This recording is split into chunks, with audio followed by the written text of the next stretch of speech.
ఉన్న బంగారాన్ని విడిపించి ఆ రోజు ఆన్లైన్ రేటుకే మేము కొంటాం. Sharma gold company.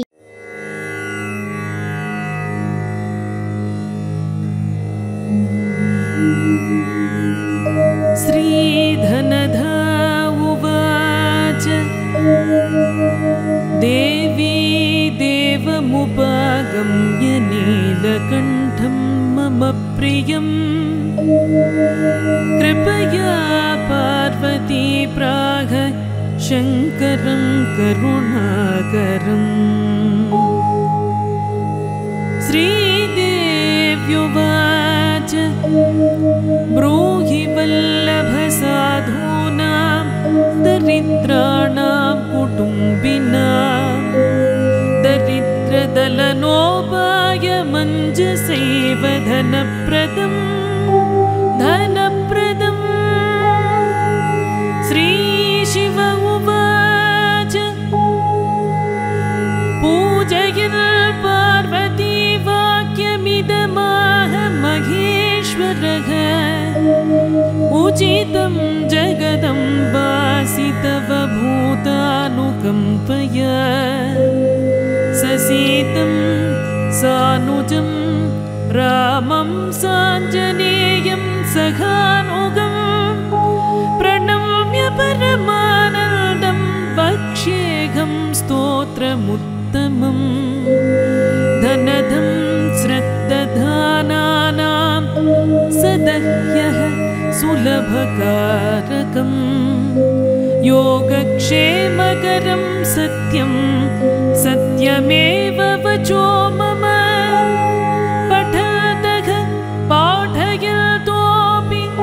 ब्राह्मणैरास्ति गोत्तमैः धनलाभो भवेदाशु नाशमेति दरिद्रता भूभवांशभवां भूते भक्तिकल्पलतां शुभां प्रार्थयेत्तां यथा कामं कामधेनुस्वरूपिणी। धर्मदे धनदे देवी दानशीले दयाकरे त्वं प्रसीद महेशानि यदर्थं प्रार्थयाम्यहम्। धरामरप्रिये पुण्ये धन्ये धनदपूजिते सुधनं धार्मिकं देहि यजमानाय सत्वरम्। रम्ये रुद्रप्रिये रूपे रामरूपे रतिप्रिये शिखी सखमनोमूर्ते प्रसीद प्रणते मयि। आरक्तचरणाम्भोजे सिद्धि सर्वार्थदायिके दिव्याम्बरधरे दिव्ये दिव्यमाल्योपशोभिते समस्तगुणसम्पन्ने सर्वलक्षललक्षिते शरच्चन्द्रमुखे नीले नीलनीरजलोचने चञ्चरीकचमूचारु श्रीहारकुटिलालके मत्ते भगवति मातः कलकण्ठरवामृते हासावलोकनैर्दिर्वैर्भक्तिचिन्तपहारिके रूपलावण्यतारुण्यकारुण्यगुणभाजने क्वडत्कङ्कणमञ्जीरे लसल्लीलाकराम्बुजे रुद्रप्रकाशिते तत्त्वे धर्माधारे धरालये प्रयश्च यजमानाय धनं धर्मैकसाधकं मातस्त्वं मे विलम्बेन दिशस्व जगदम्बिके कृपया करुणा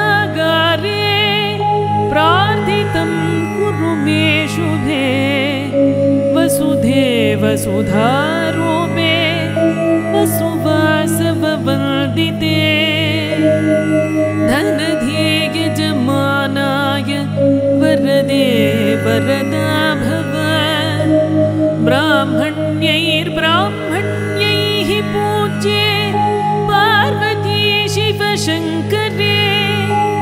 स्तोत्रं दरिद्रदा व्याधिशमनं सुधनप्रदं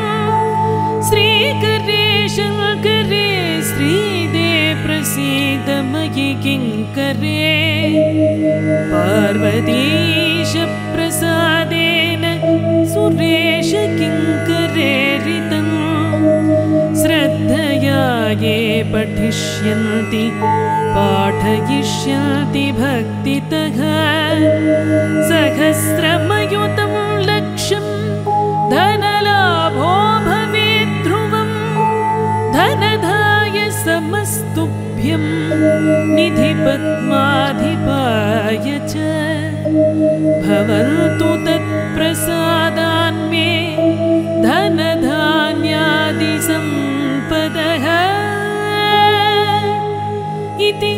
श्रीधनलक्ष्मी स्तोत्रं सम्पूर्णम्।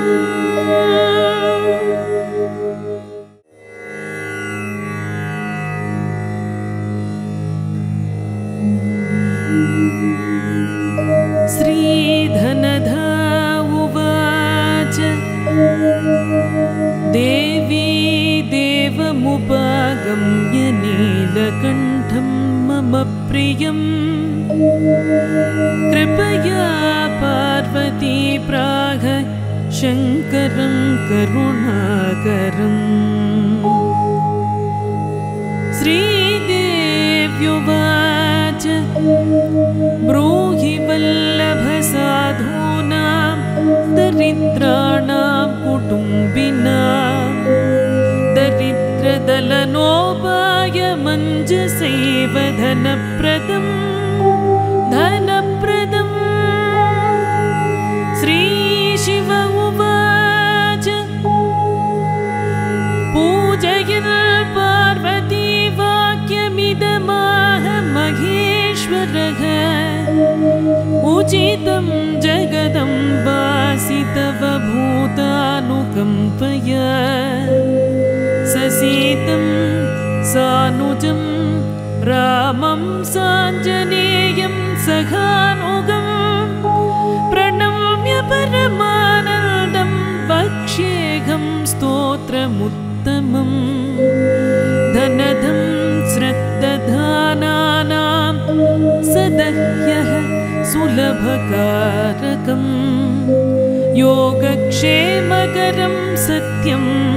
सत्यमेव वचो मम पठतः पाठयतोऽपि ब्राह्मणैरास्ति गोत्तमैः धनलाभो भवेदाशुनाशमेति दरिद्रता भूभवांशभवां भूते भक्तिकल्पलतां शुभां प्रार्थयेत्तां यथा कामं कामधेनुस्वरूपिणी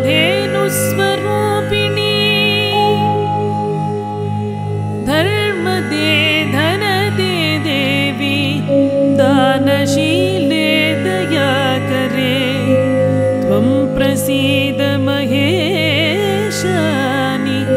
यदर्थं प्रार्थयाम्यहम् धरामरप्रिये पुण्ये धन्ये धनदपूजिते सुधनं धार्मिकं देहि यजमानाय सत्वरम् रम्ये रुद्रप्रिये रूपे रामरूपे रतिप्रिये शिखी सखमनोमूर्त्ये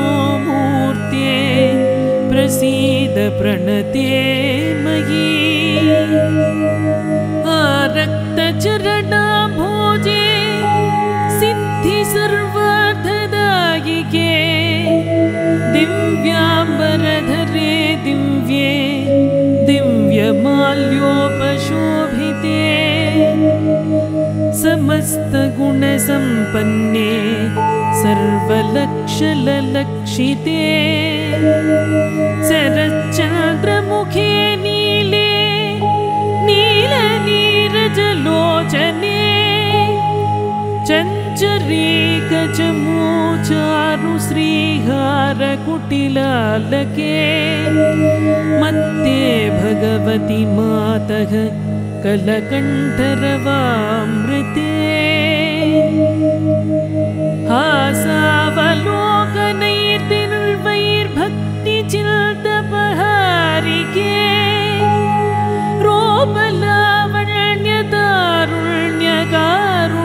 रूपलावण्यतारुण्यकारुण्यगुणभाजने क्वडत्कङ्कणमञ्जीरे लसल्लीलाकराम्बुजे रुद्रप्रकाशिते तत्त्वे धर्माधारे धरालये प्रयश्च यजमानाय धनं धर्मैकसाधकम् मातस्त्वं मे विलम्बेन दिशस्व जगदम्बिके कृपया करुणागारे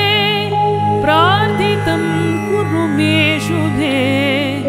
वसुधे वसुधारूपे वसुवासववन्दिते धनधे यजमानाय वरदे वरदा भव ब्राह्मण्यैर्ब्राह्मण्यैः पूज्ये पार्वती शिवशङ्करे स्तोत्रं दरिद्रदाव्याधिशमनं सुधनप्रदं श्रीकरे शङ्करे श्रीदे प्रसीद मयि किङ्करे पार्वतीशप्रसादेन सुरेश किङ्करेरितं श्रद्धया ये पठिष्यन्ति पाठयिष्यन्ति भक्तितः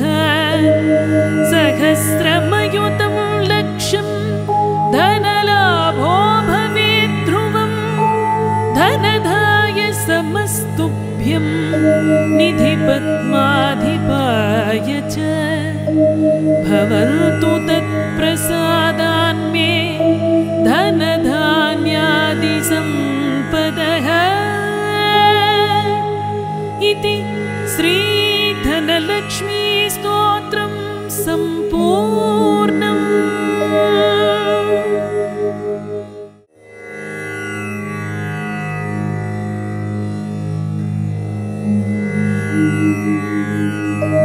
श्रीधनधा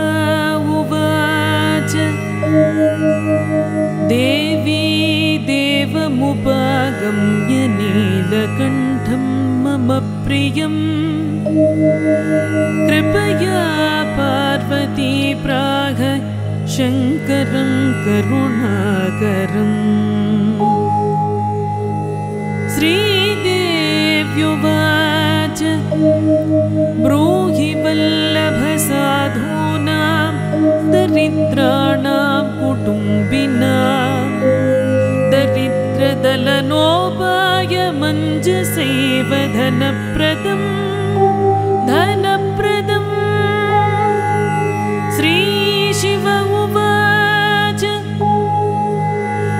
पूजयन् पार्वती वाक्यमिदमाह महेश्वरः उचितं जगदम्बासि तव भूतानुकम्पया ससीतं सानुजं रामं साञ्जनेयं सखानुगं प्रणम्य परमानन्दं वक्ष्येऽहं स्तोत्रमुत्तमम् धनधं श्रद्दधानानां सदह्यः सुलभकारकं योगक्षेमकरं सत्यं सत्यमेव वचो मम पठतः पाठयतोऽपि ब्राह्मणैरास्ति गोत्तमैः धनलाभो भवेदा दरिद्रता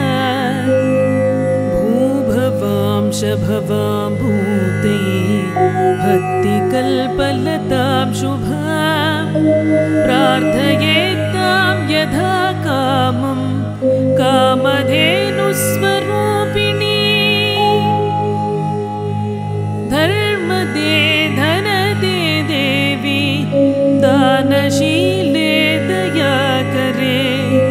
त्वं प्रसीद महेशानि यदर्थं प्रार्थयाम्यहम् धरामरप्रिये पुण्ये धन्ये धनदपूजिते सुधनं धार्मिकं देहि यजमानाय सत्वरम् रम्ये रुद्रप्रिये रूपे रामरूपे रतिप्रिये शिखी सखमनोमूर्ते प्रसीद प्रणते मयि आरक्तचरणाम्भोजे सिद्धि सर्वार्थदायिके दिव्याम्बरधरे दिव्ये दिव्यमाल्योपशोभिते समस्तगुणसम्पन्ने सर्वलक्षललक्षिते शरच्चन्द्रमुखे नीले नीलनीरजलोचने चञ्चरी गजमोचारु श्रीहारकुटिलालके मत्ते भगवति मातः कलकण्ठरवामृते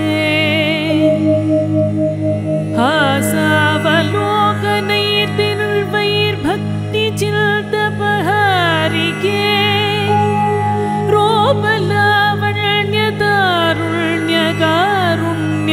रूपलावण्यतारुण्यकारुण्यगुणभाजने क्वडत्कङ्कणमञ्जीरे लसल्लीलाकराम्बुजे रुद्रप्रकाशिते तत्त्वे धर्माधारे धरालये प्रयश्च यजमानाय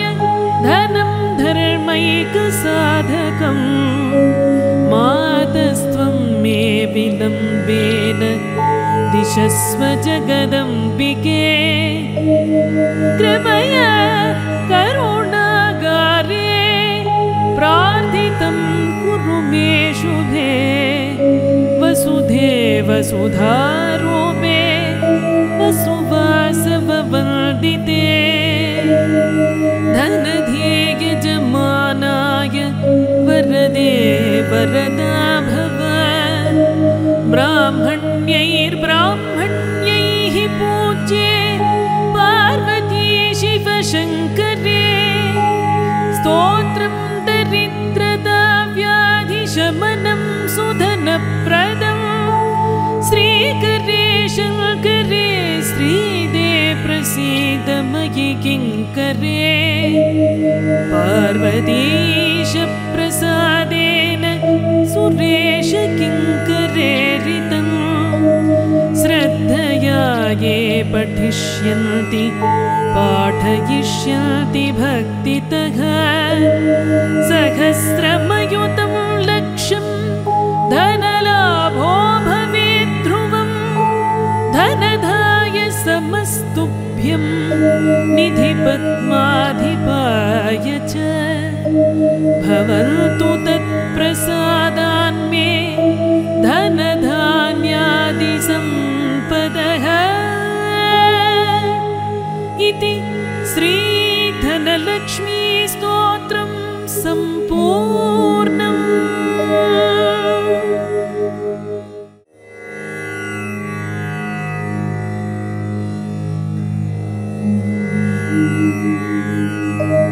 श्रीधनधा उवाच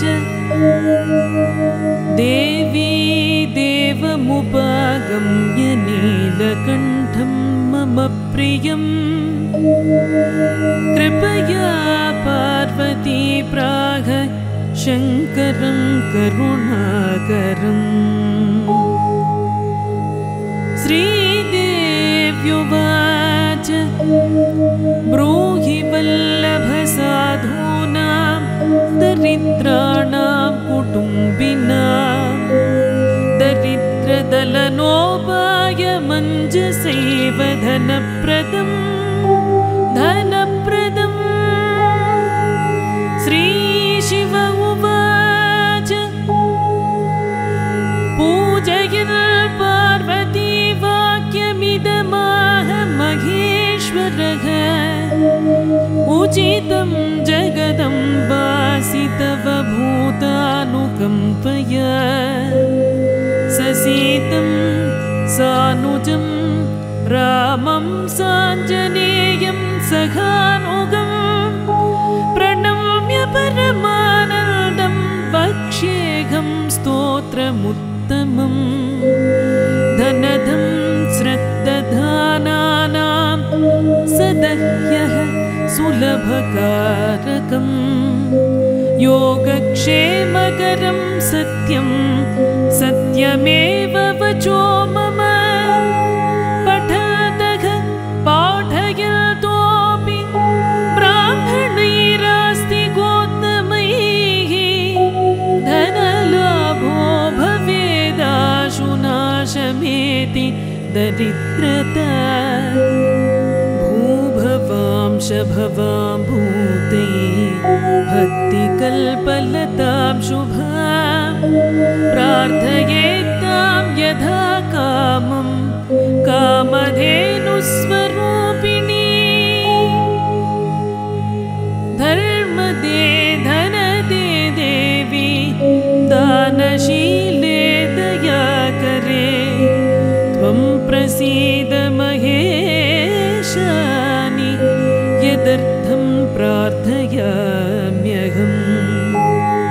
धरामरप्रिये पुण्ये धन्ये धनदपूजिते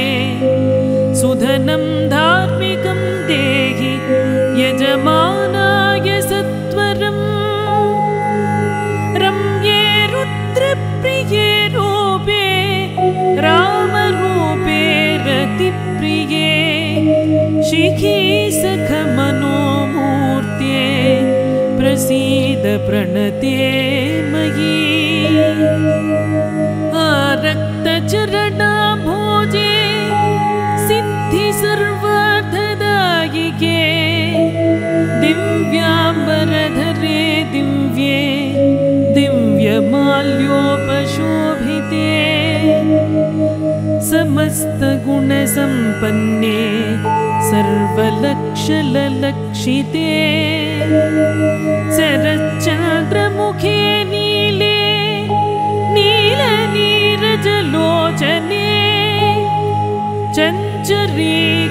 चञ्चरीकचमूचारु श्रीहारकुटिलालके मत्ते भगवति मातः कलकण्ठरवामृते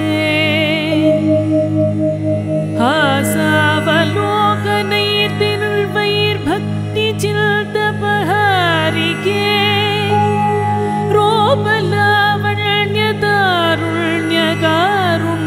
रूपलावण्यतारुण्यकारुण्यगुणभाजने क्वडत्कङ्कणमञ्जीरे लसल्लीलाकराम्बुजे रुद्रप्रकाशिते तत्त्वे धर्माधारे धरालये प्रयश्च यजमानाय धनं धर्मैकसाधकं मातस्त्वं मे विलम्बेन दिशस्व जगदम्बिके कृपया करुणागारे प्रार्थितं कुरु मे शुभे वसुधे वसुधारूपे वसुवासववन्दिते धनधे यजमानाय वरदे वरदा भव ब्राह्मण्यैर्ब्राह्मण्यैः पूज्ये पार्वती शिवशङ्करे स्तोत्रं दरिद्रता व्याधिशमनं सुधनप्रदम्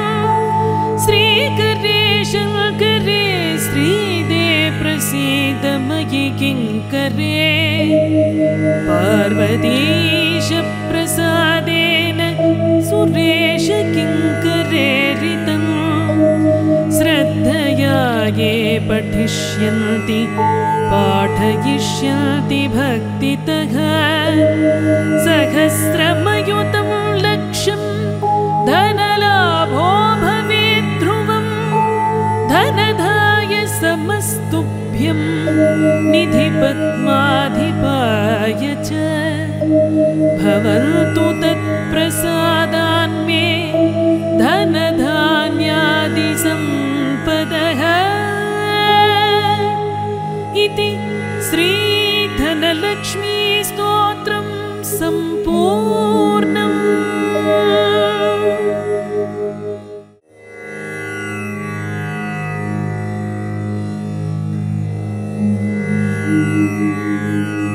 श्रीधनधा उवाच देवी देवमुपागम्य नीलकण्ठं मम प्रियं कृपया पार्वती प्राह शङ्करं करुणाकरम्। श्रीदेव्युवाच ब्रूहि वल्लभसाधूनां दरिद्राणां कुटुम्बिनां दरिद्रदलनोपायमञ्जसैव धनप्रदम् धनप्रदम्। श्रीशिव उवाच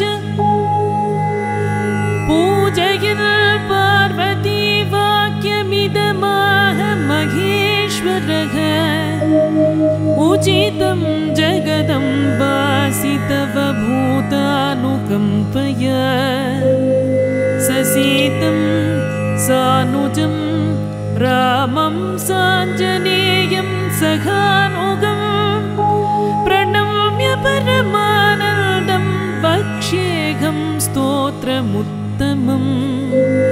धनधं श्रद्दधानानां सदह्यः सुलभकारकं योगक्षेमकरं सत्यं सत्यमेव वचो मम पठतः पाठयतोऽपि ब्राह्मणैरास्ति गोत्तमैः धनलाभो भवेदाशु नाशमेति दरिद्रता भूभवांशभवां भूते भक्तिकल्पलतां शुभां प्रार्थयेत्तां यथा कामं कामधेनुस्वरूपिणी धर्मदे धनदे देवी दानशीले दयाकरे त्वं प्रसीद महेशानि यदर्थं प्रार्थयाम्यहम्। धरामरप्रिये पुण्ये धन्ये धनदपूजिते सुधनं धार्मिकं देहि यजमानाय सत्वरम्। रम्ये रुद्रप्रिये रूपे रामरूपे रतिप्रिये शिखी सखमनोमूर्त्ये प्रसीद प्रणते मयि। आरक्तचरणाम्भोजे सिद्धि सर्वार्थदायिके दिव्याम्बरधरे दिव्ये दिव्यमाल्योपशोभिते समस्तगुणसम्पन्ने सर्वलक्षललक्षिते शरच्चन्द्रमुखे नीले नीलनीरजलोचने चञ्चरीकचमूचारु श्रीहारकुटिलालके मत्ते भगवति मातः कलकण्ठरवामृते हासावलोकनैर्दिर्वैर्भक्तिचिन्तपहारिके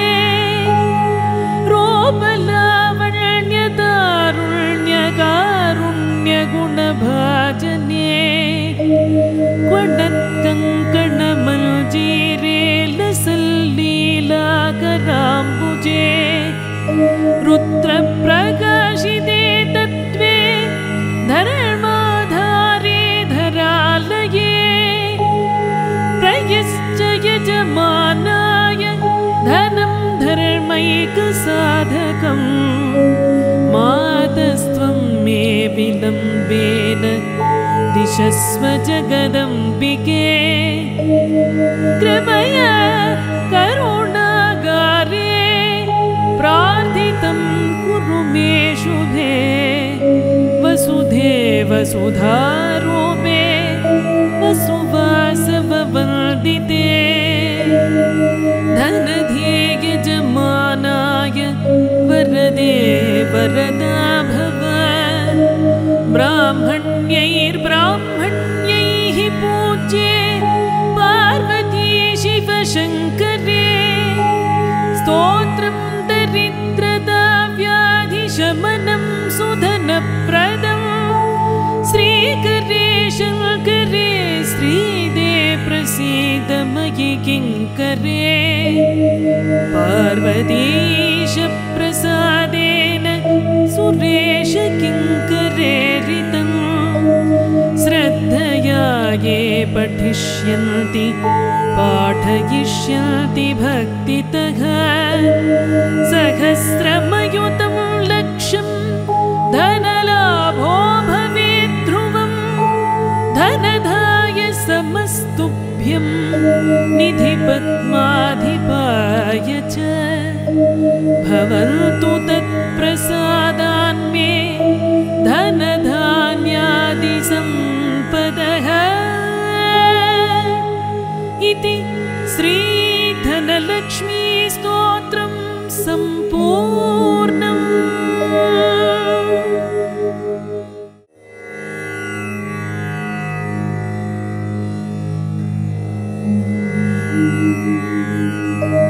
श्रीधनधा उवाच देवी देवमुपागम्य नीलकण्ठं मम प्रियं कृपया पार्वती प्राह शङ्करं करुणाकरम् श्रीदेव्युवाच ब्रूहि वल्लभसाधूनां दरिद्राणां कुटुम्बिनां दरिद्रदलनोपायमञ्जसैव धनप्रदम् श्रीशिव उवाच पूजयन् पार्वती वाक्यमिदमाह महेश्वरः उचितं जगदम्बासि तव भूतानुकम्पया ससीतं सानुजं रामं साञ्जनेयं सखानुगं प्रणम्य परमानन्दं वक्ष्येऽहं स्तोत्रमुत्तमम् धनधं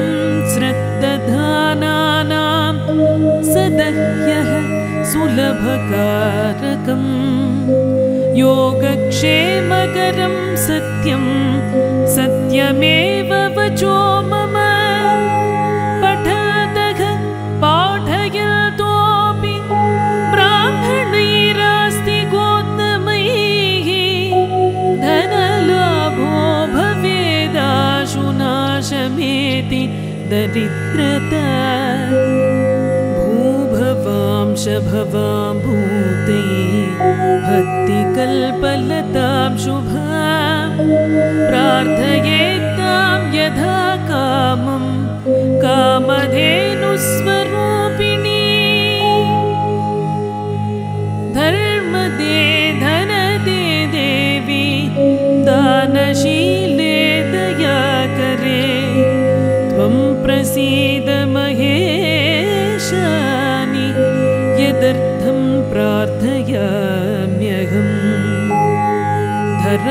कुमारप्रिये पुण्ये धन्ये धनदपूजिते सुधनं धार्मिकं देहि यजमानाय सत्वरम् रम्ये रुद्रप्रिये रूपे रामरूपे रतिप्रिये शिखी सखमनोमूर्त्ये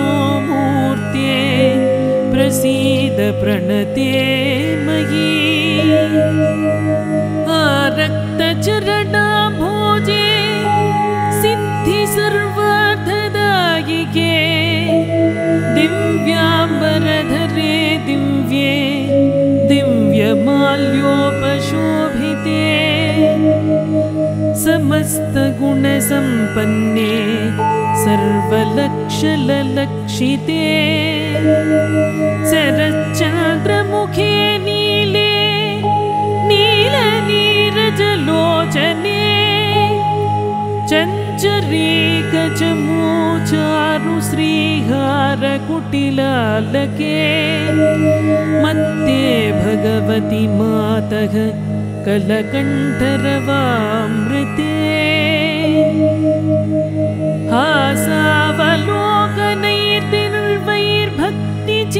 हासावलोकनैर्दिर्वैर्भक्तिचिन्तपहारिके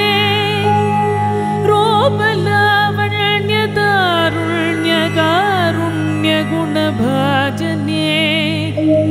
क्वडत्कङ्कणमञ्जीरे लसल्लीलाकराम्बुजे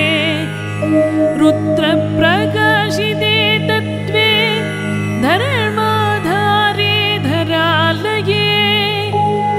प्रयश्च यजमानाय धनं धर्मैकसाधकं मातस्त्वं मे विलम्बेन दिशस्व जगदम्बिके कृपया करुणागारे प्रार्थितं कुरु मे शुभे वसुधे वसुधारूपे वसुवासववन्दिते धनध्ये यजमानाय वरदे वरदा भव ब्राह्मण्यैर्ब्राह्मण्यैः पूज्ये पार्वती शिवशङ्करे स्तोत्रं दरिद्रदाव्याधिशमनं सुधनप्रदं श्रीकरे शङ्करे श्रीदे प्रसीद मयि किङ्करे पार्वतीशप्रसादेन सुरेश किङ्करेरितं श्रद्धया ये पठिष्यन्ति पाठयिष्यन्ति भक्तितः सहस्रमयुतं लक्षं धनलाभो भवेत् ध्रुवं धनधाय समस्तुभ्यं निधिपद्माधिपाय च भवन्तु तत्प्रसादान्मे धनधान्यादिसम्पदः इति श्रीधनलक्ष्मी स्तोत्रं सम्पूर्णम्।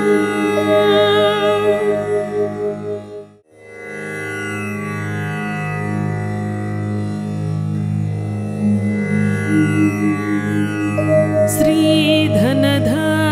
उवाच देवी देवमुपागम्य नीलकण्ठं मम प्रियम् कृपया पार्वती प्राह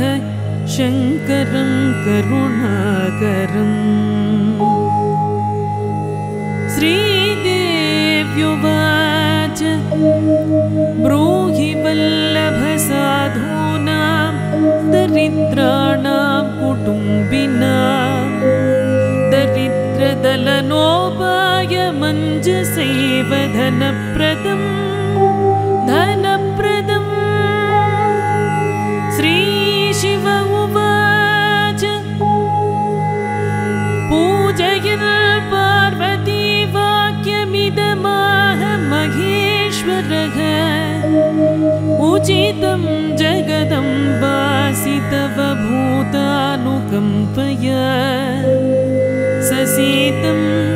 सानुजं रामं साञ्जनेयं सखानुगं प्रणम्य परमानन्दं वक्ष्येऽहं स्तोत्रमुत्तमम् धनधं श्रद्दधानानां सदह्यः सुलभकारकं योगक्षेमकरं सत्यं सत्यमेव वचो मम पठतः पाठयतोऽपि ब्राह्मणैरास्ति गोत्तमैः धनलाभो भवेदाशु नाशमेति दरिद्रता भूभवांशभवां भूते भक्तिकल्पलतां शुभां प्रार्थयेत्तां यथा कामं कामधेनुस्वरूपिणी धर्मदे धनदे देवी दानशीले दयाकरे त्वं प्रसीद महेशानि यदर्थं प्रार्थयाम्यहम् धरामरप्रिये पुण्ये धन्ये धनदपूजिते सुधनं धार्मिकं देहि यजमानाय सत्वरम् रम्ये रुद्रप्रिये रूपे रामरूपे रतिप्रिये शिखी सखमनोमूर्त्ये प्रसीद प्रणते मयि आरक्तचरणाम्भोजे सिद्धि सर्वार्थदायिके दिव्याम्बरधरे दिव्ये दिव्यमाल्योपशोभिते समस्तगुणसम्पन्ने सर्वलक्षललक्षिते शरच्चन्द्रमुखे नीले नीलनीरजलोचने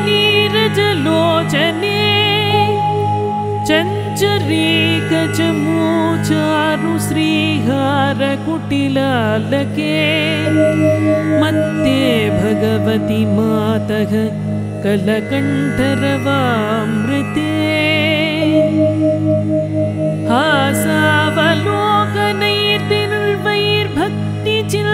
हासावलोकनैर्दिर्वैर्भक्तिचिन्तपहारिके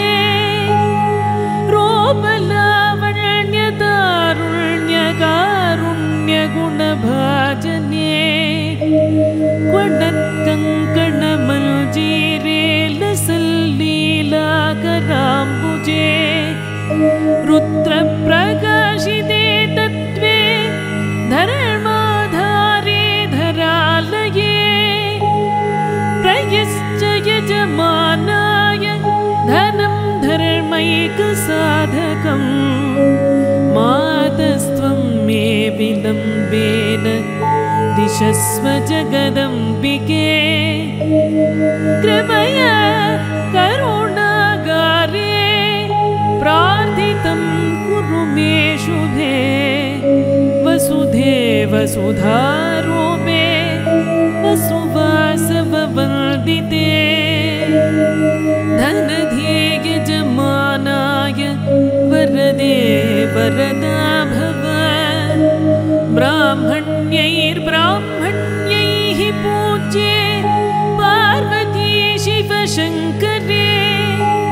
स्तोत्रं दरिद्रता व्याधिशमनं सुधनप्रदं श्रीकरे शङ्करे श्रीदे प्रसीद मयि किङ्करे